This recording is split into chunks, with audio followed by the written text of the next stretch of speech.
दोस्तों, I hope आप सभी लोग अच्छे होंगे। और हम यहाँ पर एकत्रित हुए हैं चर्चा करने के लिए जो हमारा DRDO सेप्टेम 10 और सेट बी का पेपर मैं अभी सुबह की पाली में दे के आया हूँ फर्स्ट शिफ्ट में, और मैथ से दिया हूँ। तो उसी के बारे में जो जिन लोगों का पेपर आने वाला है, जो अभी नेक्स्ट 13 14 15 को जो पेपर देने वाले हैं, उनके लिए क्या एडवाइस है और किस टाइप के क्वेश्चन आ रहे हैं, तो उसके बारे में मैं आपको इस वीडियो में बताऊँगा। तो सबसे पहली बात, जो एक क्वेश्चन निकल के आ रहा है, बहुत से स्टूडेंट्स पूछ रहे हैं क्या पेपर मतलब ग्रुप वाइज होता है, डिवाइड होगा सेक्शन में? तो ऐसा कुछ भी नहीं है, कोई सेक्शन नहीं है। 120 क्वेश्चन आपको एक लाइन से दिए होंगे। 90 मिनट का आपके पास टाइम होता है, आपको 120 क्वेश्चन 90 मिनट में करने होंगे। और कुछ मतलब कोई ऐसा नहीं है कि पहले हिस्ट्री होगा या पहले इंग्लिश होगा या पहले GS होगा, क्या है इसका कोई क्लियर नहीं है। मिक्स क्वेश्चन आ रहे हैं, कहीं से कोई क्वेश्चन कहीं से कोई हुई। लेकिन एक चीज़ जो है वो ये है कि मतलब अगर इंग्लिश के क्वेश्चन है तो फिर लगातार इंग्लिश के ही हैं, अगर मैथ के रीजनिंग के क्वेश्चन है तो लगातार फिर 8-10 क्वेश्चन मैथ के ही हैं। हाँ, ये जरूर है कि कुछ क्वेश्चन स्टार्टिंग में इंग्लिश के हैं, कुछ क्वेश्चन लास्ट में इंग्लिश के हैं। जैसे पहला क्वेश्चन सबसे पहले हमारा GS से था पहला क्वेश्चन, कि जो हमारा पहले पेपर में पहला क्वेश्चन आया था, क्या यूक्रेन नाटो का सदस्य है? और उसके जस्ट बाद हमारी हाई स्कूल की साइंस स्टार्ट हो गई। तो ये है कि अगर साइंस स्टार्ट हुई तो फिर लगातार साइंस से क्वेश्चन है, मतलब एक टाइप के सारे क्वेश्चन एक पास में है। तो ये आपके लिए बहुत अच्छी बात है, इसमें आपको मतलब भटकना नहीं पड़ेगा।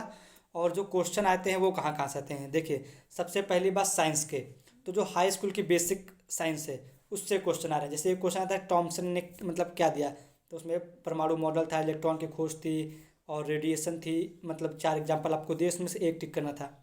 एंड इसके अलावा कुछ ऑक्सीडेशन रिडक्शन रिलेटेड क्वेश्चन थे, जिसमें आपको इक्वेशन दी थी एक हाई स्कूल के लेवल की, और उसमें पूछ रहा है कि Fe का रिडक्शन हो रहा है या ऑक्सीडेशन हो रहा है, या एल्युमिनियम का रिडक्शन हो रहा है ऑक्सीडेशन हो रहा है, या ऑक्सीडेशन नंबर क्या है। तो ऐसे क्वेश्चन थे। और उसी के बाद जो हाई स्कूल के साइंस के थोड़ा आपको ईजी लेवल के क्वेश्चन मिलेंगे। पीएच मान के एक दो मतलब सरल सरल टॉपिक के थे, तो आप उसमें ज़्यादा घबराने की बात नहीं है। अगर आपने हाई स्कूल की साइंस अच्छे से पढ़ी है तो आपका पेपर हो जाएगा। उसके बाद बात करते हैं मैथ की। तो मैथ में दो तीन आपको रीजनिंग के क्वेश्चन मिलेंगे। उसमें से जैसे कुछ क्वेश्चन कोडिंग वाले हैं, कुछ कोडिंग डिकोडिंग के तो हो गए, और जैसे सीक्वेंस के हो गए 5 10 15, या नेक्स्ट एलिमेंट कौन सा आएगा, तो उसमें थोड़ा टफ लेवल के जैसे 3 9 11, तो आगे मतलब नेक्स्ट एलिमेंट कौन सा होगा, इस टाइप के क्वेश्चन थे। और जो सबसे मतलब जो क्वेश्चन करने में आपको सबसे ज़्यादा टाइम लग सकता है, जो एज रिलेटेड थे, कि यदि एक लड़के की माता और उसके पिता की आयु इतनी है, 10 वर्ष पश्चात कितनी होगी, तो ऐसा क्वेश्चन करने में टाइम लगता है। तो मेरी एडवाइस है ये क्वेश्चन आप लास्ट में करें। आपको ऐसे क्वेश्चन इसमें 5-6 जरूर मिलेंगे, जो फिलहाल मैथ से थे। अब साइंस में हो सकता है ऐसे क्वेश्चन ना हो, लेकिन रीजनिंग के क्वेश्चन अगर होंगे तो होंगे। तो उसमें ये क्वेश्चन थे, एज रिलेटेड थे, मतलब स्पीड रिलेटेड थे, कि एक व्यक्ति इतनी स्पीड में चला रहा है, दूसरा इतनी स्पीड में चला रहा है, कितनी देर में मिलेंगे या कब मिल रहे हैं, तो पर्टिकुलर स्पीड बताओ। स्पीड रिलेटेड थे। और profit and loss related question थे, जिसमें प्रॉफिट एंड लॉस का क्वेश्चन मतलब ये कुल मिला के आपके 20-25 क्वेश्चन थे। इसमें प्रॉफिट लॉस था 8-10 क्वेश्चन, 8-10 आपके स्पीड से रिलेटेड थे, और मैथ में रीजनिंग के, और कुछ मतलब नेक्स्ट एलिमेंट ढूंढना था, नेक्स्ट नंबर कौन सा होगा।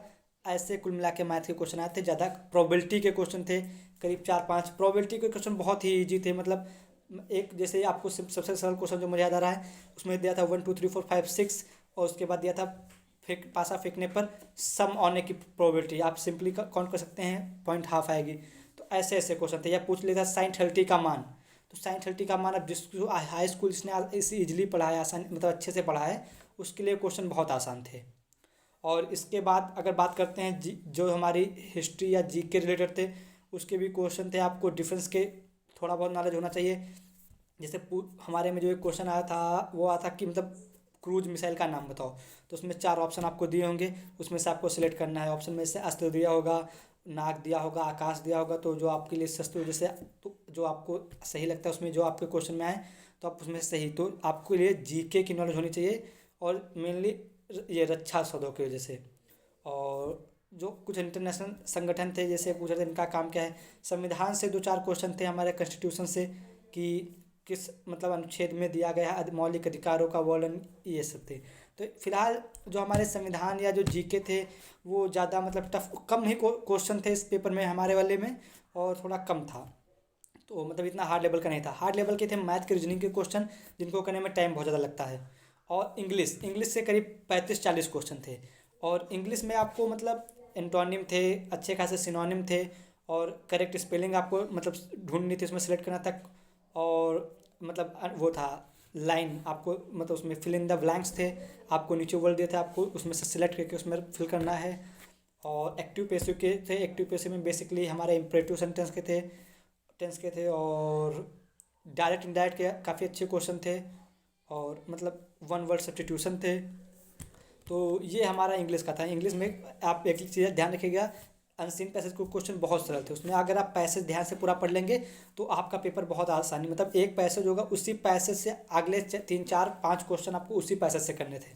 तो वहाँ पे बहुत इजीली मतलब पूछा था, जैसे जैसे हम लोगों में था कि एक एक व्यक्ति था, उस मतलब वो इलेक्ट्रिक सॉकेट से उसकी डेथ हो गई, तो बहुत सिंपल क्वेश्चन पूछेगा, हाउ मतलब व्यक्ति की मृत्यु कैसे हुई, तो आप ये कर सकते हैं।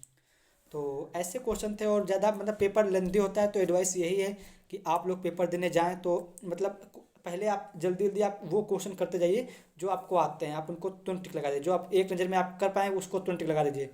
क्योंकि 90 मिनट में आपको 120 क्वेश्चन करना होगा, 120 मतलब आपके पास 1 मिनट से भी कम समय है हर क्वेश्चन के लिए, तो आप उसमें सोच नहीं सकते। और जहाँ तक मेरा सजेशन है, तो जो बड़े क्वेश्चन है आप उन पर टाइम वेस्ट ना कीजिए। जो क्वेश्चन आपको बड़ा दिख रहा है आप उस पर टाइम बिल्कुल ना वेस्ट कीजिए। अगर 3 4 मिनट कोई क्वेश्चन दिया है तो उसको आप तुक्का लगा सकते हैं, क्योंकि निगेटिव मार्किंग नहीं है, तो इसका कोई ज़्यादा इफेक्ट नहीं पड़ेगा। आप क्वेश्चन देखिए, अगर आपको समझ में नहीं आ रहा या उसमें टाइम लग रहा है तो आप उसको तुक्का लगा दीजिए, या जो आपको ऑप्शन समझ में आए वो लगा दीजिए, हिट एंड ट्राई मेथड कर सकते हैं। और ये हाँ, और बहुत कुछ क्वेश्चनों में आपको यही दिखेगा, इंग्लिश में मेनली आप एलिमिनेट कर सकते हैं ऑप्शन को। और कुछ क्वेश्चन मैथ के ऐसे थे, जैसे एक व्यक्ति 19 किलोमीटर पूर्व दिशा में चलता है, फिर बाएं मुड़ जाता है, फिर दाएं मुड़ता है, 16 किलोमीटर चढ़ता है, तो बताओ उसकी डिस्प्लेसमेंट क्या होगी घर से। तो ऐसे भी क्वेश्चन थे। तो आई होप आप लोग अच्छा करेंगे, और चलिए पेपर की तैयारी कीजिए। आपको कोई भी प्रॉब्लम हो, नीचे मेरा टेलीग्राम चैनल है, कमेंट बॉक्स है, आप कमेंट कर सकते हैं, टेलीग्राम चैनल पर पूछ सकते हैं।